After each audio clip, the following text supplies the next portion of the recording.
I'm gonna take you guys along with me to find our real authentic selves, our original selves. First things first, I have to figure out and decide what exactly I'm going to do. And that starts with jotting it down. I wrote these steps down because I knew something had to change.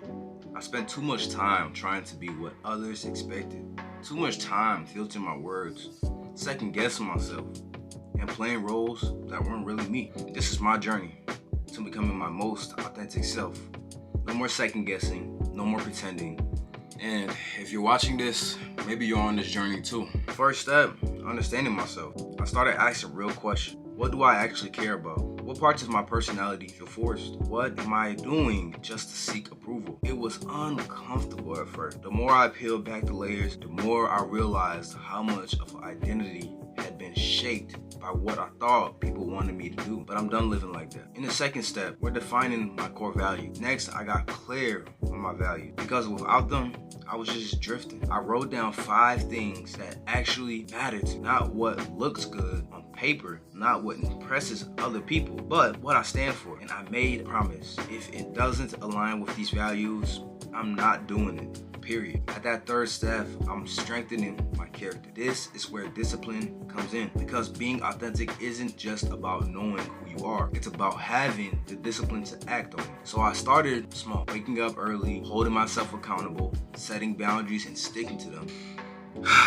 And let me tell you, saying no without guilt, now that's growth. And step 4 is improving my communication and social skills. I used to overthink every single conversation. What if I say it this way? What if I say the wrong thing? What if they don't like me? But then I realized real confidence is just being present. Now, instead of trying to impress people, I just listen. I stay curious. I speak with intention over explaining. And guess what? People respect that. Turns out, confidence isn't about having the right word. It's about being comfortable in your own skin. At the 5th step, I was developing emotional intelligence. Emotional intelligence is a game changer. Before I let emotions control me, now I take a step back. I ask, why do I feel this way? Am I reaching out of insecurity? I don't let small things ruin my day anymore. And that's power. And then at step 6, I had to face rejection and letting go of fear. Rejection used to terrify me. The more you face it, the less power it has. Every no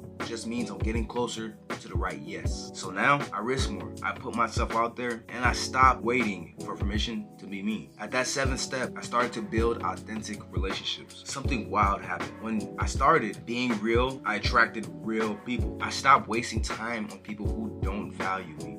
And the crazy part, my relationships got stronger. Because when you're authentic, you give others permission to be. And that's a different kind of freedom. At the 8th step, I started to live without comparison. Comparison is the trap. I used to look at other people's lives and think, why am I not there yet? But then I realized the only person I should be comparing myself to is who I was yesterday. So I unfollowed accounts that made me feel like I wasn't enough.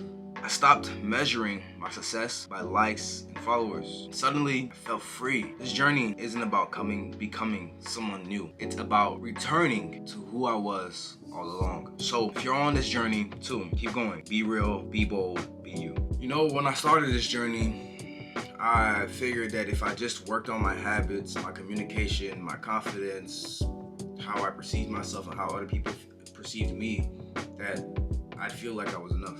But what I didn't realize, no book could teach me, no podcast, no mentor, no one practically could prepare me for it. It's just how much this journey would actually strip away. I had to let go of identities I'd spent years building. I had to walk away from friendships that no longer align. I had to sit in silence and actually face myself, not the version of me I wanted people to see, but the raw, unfiltered, flawed, growing version of me. And that's hard.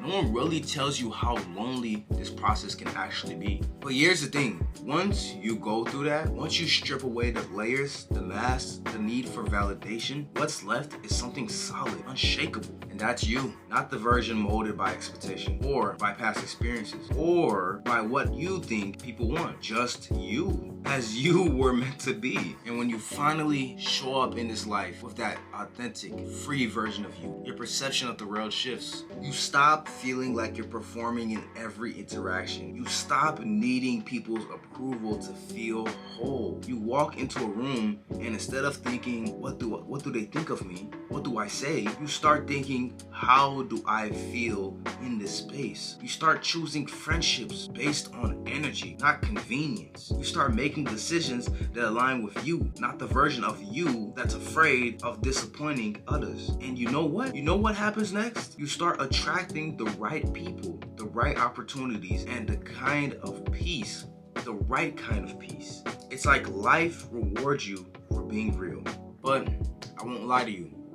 This journey, this trip, this experience you're gonna have to face in your life, it won't be easy. And you're gonna have to be okay with that. You're gonna have to go through this season and understand that it's not gonna be easy. It's not gonna be something that's just going to be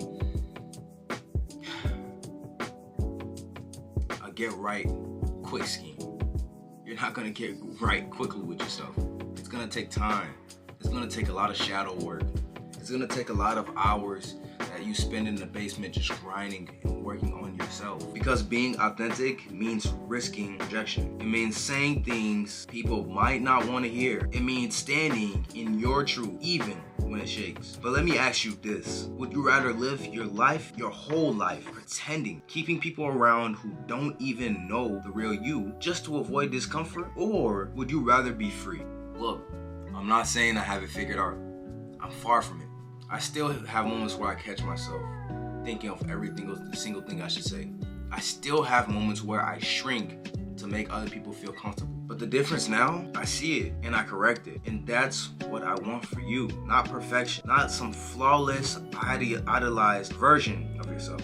Just you, fully owning who you are. Because when you do that, when you truly show up for yourself as yourself, the right people will see you. And the wrong ones, bro, they'll fall away. And that's how you know you're on the right path.